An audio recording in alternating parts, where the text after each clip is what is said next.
Does the White House now have a sense of whether or not China has decided whether to assist Russia backfill its supplies and fulfill its request for material in support of its invasion of Ukraine? Well, I'm not going to give an assessment of that from here. What I can tell you is that the majority of this call, as I think you heard, you saw in the readout, and you heard, I think, on the call we just did, but was focused on Russia's unprovoked invasion of Ukraine. The president spent the vast majority of the nearly 2 hours was spent with the president outlining the views of the United States and our allies and partners on this crisis, including a detailed overview of efforts to prevent and then respond to the invasion, how we got here, steps we've taken, where we've gone, and why.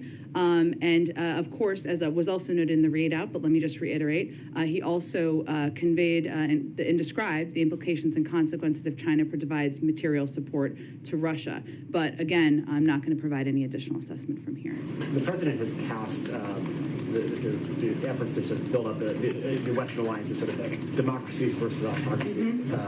One very large, the largest democracy in the world, is in fact buying Russian oil right now at a discount, expanding its purchases, taking advantage of the situation.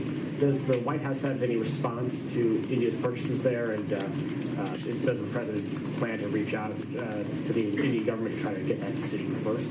Well, we have not. We made a decision about banning the Russian import of oil. Every country has not made that decision, and we recognize that, and they have different economic reasoning as to why different countries do, including some in Europe.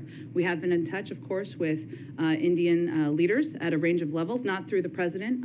If that happens, we will, of course, provide that readout and information to all of you. But what we would project or convey to any leader around the world is that the rest of the world is watching where you're going to stand as it relates to this conflict, whether it's support for Russia in any form as they are illegally invading Ukraine.